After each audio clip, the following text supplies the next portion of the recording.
trying to send a signal, but...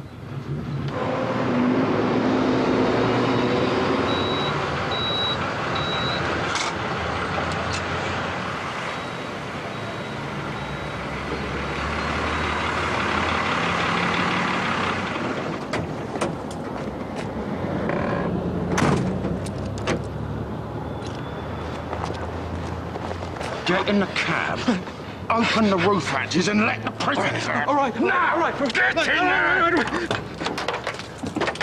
Get in! Now open them! Open them now! Open up! Come on! Get on with it! Do it now! You get on with it! You're right! Open up! Open the hatches! Take me out! Let me out! Come on, open! Are they open? No, the hatches aren't open. The hatches are open! Open the side door!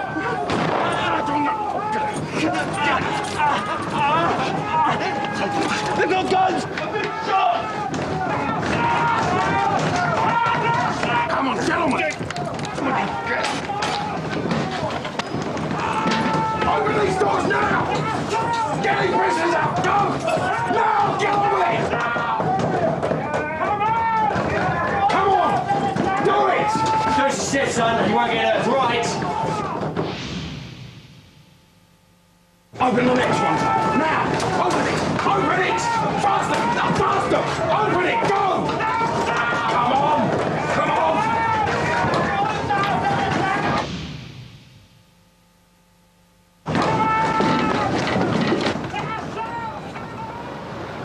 They ran into Newington Gardens and split up.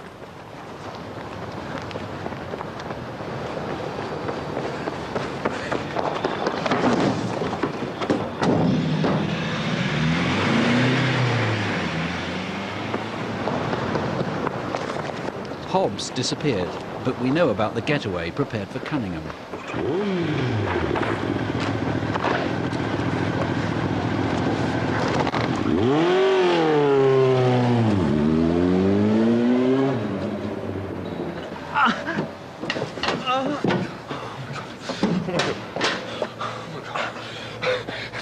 You'll be all right.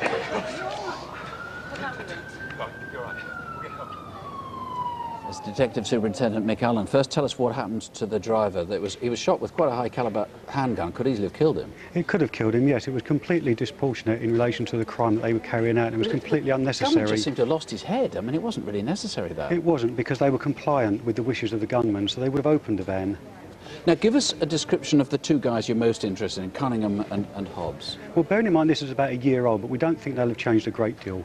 Cunningham's 43 years old. He's the one on the left of He's the one on the left. He's glass about 5 foot 11 inches tall, quite an athletic build. We think he's probably very similar to that now, whereas Hobbs, he's 44, 5 foot 10 and rather larger. Yeah, and he'd certainly had a fair amount of weight on him. Even if he's tried to slim now, he's probably still got a bit of a beer gut on him. I think it'd be very difficult for him to slim down. We probably think he's probably about the same, if not bigger now. Now, the postman actually looked a little bit like him, certainly in build. You've got an E-fit of him. He doesn't look too tubby here, but you think he's got a big beer gut as well? He has, if we can disregard the hat, because obviously we're not sure about the hat and some time forward, but he's about the same age, a very large beer gut and a big man.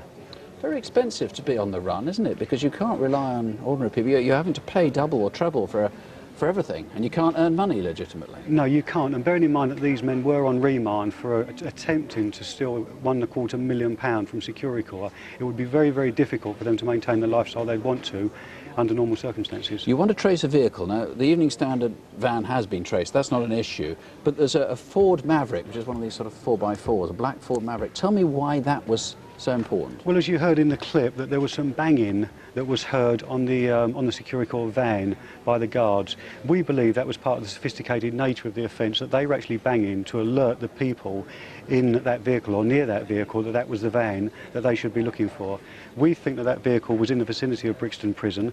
It was then seen to overtake the Securicorps vehicle in a bus lane. It was never seen again, but we think that the two occupants of that van were involved at the early stages of this escape. OK, so if you knew someone with a van like that, who you can link him, we don't just want to know everybody in South London with one of those that can be traced. If you know one that was stolen about a year ago, if you can link those faces, or that the face of the E-fit with the postman with that vehicle, let us know. Incidentally, if you're abroad on holiday, or indeed on business, look out for Cunningham and Hobbs. As with our other criminals, you can print out pictures and details of them at bbc.co.uk/crime. If you've seen them recently in Britain, well, let us know. And if you've any information on the breakout and the two who carried it out, well, we know the driver survived, but he could have been killed. Let us know who they are, and you could be in for a £50,000 reward. 0500 600 600 if you can help, or call the incident room on 020 7230 2061. And incidentally, don't forget that if you've been the victim of any sort of crime, you'd like to talk to somebody, you can always ring, in confidence, the victim support line on 0845 30 30 900. Now, to a rather unusual criminal. He's Britain's most wanted art thief, and the value of what he's stolen amounts to hundreds of thousands of pounds.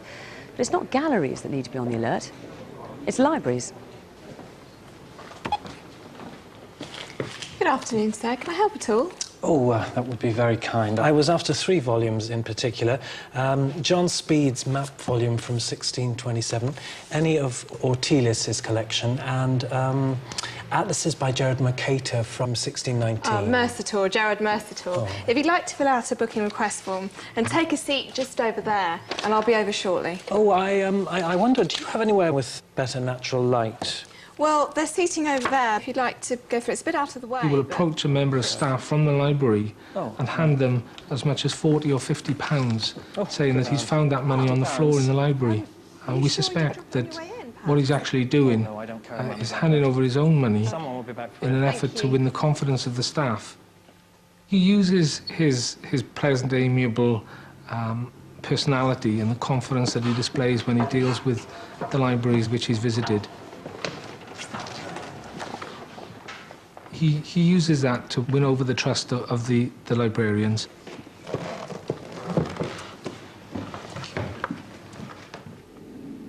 Libraries in Scotland, across England and in Wales have been badly damaged by Peter Bellwood's activities.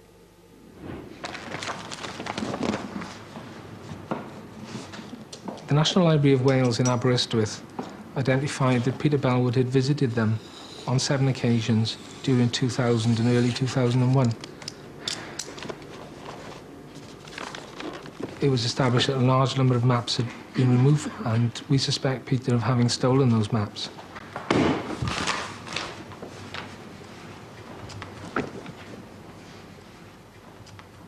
His drive to steal has taken him abroad. We know he's been to Denmark. Here he is in a library in Copenhagen. Staff later discovered that 11 maps were missing. I'd like to take this opportunity to bring to the attention of all the libraries throughout the country and all the dealers that are working within the antiquarian book trade, the type of character that Peter Bellwood is, in order that they can be on their guard and to be mindful of this if they should choose to buy any maps from him. Well, Jonathan Potter, you're a map expert. What kind of maps is Peter Bellwood targeting? Well, Bellwood was looking for the most commercially saleable maps for which there's an international market. Maps such as we find in this atlas here. This is a 17th century Dutch atlas.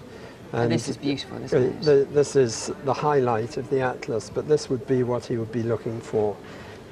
Other maps of interest to him would be a map like this of the British Isles, which is tremendously decorative. And very saleable, these? Well, very saleable. The world map would appeal to people from Japan, perhaps, or America.